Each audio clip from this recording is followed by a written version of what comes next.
இல்ல. இப்ப எனக்கு ஆசையை விட அந்தஸ்து முக்கியமா படுது. வெறும் ஆசையை வச்சுக்கிட்டு அந்தஸ்து அடைய முடியாது. ஆனா அந்தஸ்து மட்டும் இருந்தா போதும், ஆசைப்பட்டதெல்லாம் அடையலாம். எனக்காக நீ 5 வயசுல கஷ்டப்பட்ட 10 வயசுல கஷ்டப்பட்டங்கிறதுக்காக ஒன்ன கல்யாணம் பண்ணிக்கிட்டு நான் ஆயுசு பூரா கஷ்டப்பட முடியுமா என்ன? 10 பேர் மதிக்கிற மாதிரி கௌரவமான வேலையில இருக்கிற நான் எங்க? 10 பைசா கூட வழி இல்லாம இருக்கிற நீ எங்க? ஒரு பொறுத்த வேண்டாம்.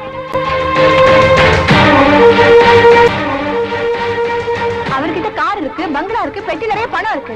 ஆனா உன்கிட்ட என்ன இருக்கு? சொந்தமா ஒரு Dress வாங்க கூட வக்கில்ல. உனக்கெல்லாம் இருக்கு லவ்.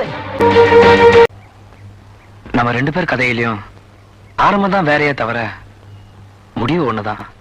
ஆனா நான் உன்ன மாதிரி கவலைப்படல மேன். என்ன பொறுத்த வரைக்கும் எப்பவும் எதுக்கும் சிரிச்சுக்கிட்டு சந்தோஷமா இருக்கணும்.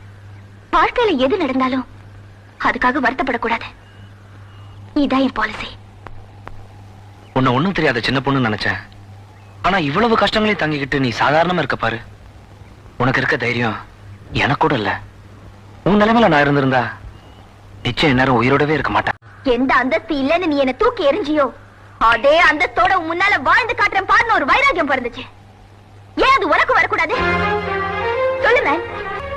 காவேரி மாதிரி ஆனந்த் மாதிரி ஏமாத்துற உங்களுக்கு புழு கூட பாம்பா மாதிரி படம் எடுக்கணும் காட்டுவோமே. நிலா நிலா ஓடிவானா எந்த நிலாவும் ஓடி வராது. ஆனா முயற்சி மட்டும் இருந்தா போதும். அந்த நிலாவே கூட நம்ம காலடியில தானே ஏற்கனவே நிரூபிச்சுட்டாங்க.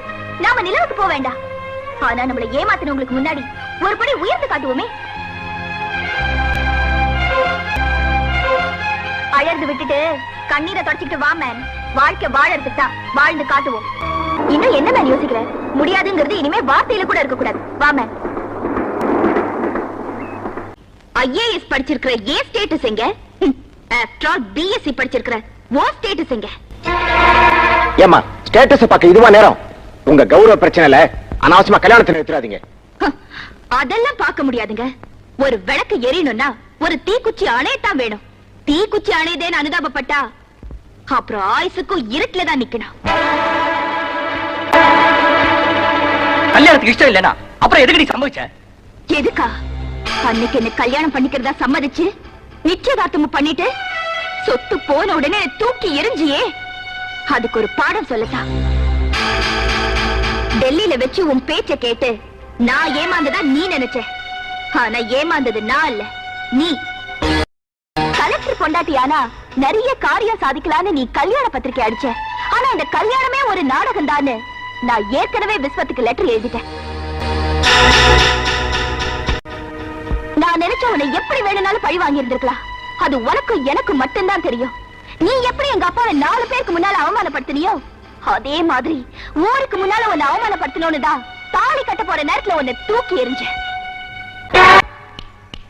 எங்க உன் அந்தஸ்த வச்சு இப்ப நடந்தது நடக்கவே இல்லைன்னு பண்ணிட்டு பாக்கலாம். இப்ப தெரியுதா? அந்தஸ்துங்கிறது வீட்டுக்கு வெளியில மாட்டி இருக்கிற நேம் போர்டு மாதிரி. அது அடையாளத்துக்கு தானே தவிர அவசியத்துக்கு இல்ல. அந்தஸ்த காரணம் காட்டி எத்தனை காதல் அழிஞ்சு போயிருக்கு. எத்தனை பேர் காதல் தோல்வினால தற்கொலை பண்ணிருக்காங்க. எத்தனை பேர் கல்யாணம் பண்ணிக்காமலேயே நடப்பணமாவே வாழ்ந்துட்டு இருக்காங்க தெரியுமா? இனிமே எங்களை மாதிரி ஏமாறுறவங்களுக்கும் உன்ன மாதிரி ஏமாத்துறவங்களுக்கும் இது ஒரு பாடமா இருக்கட்டும்.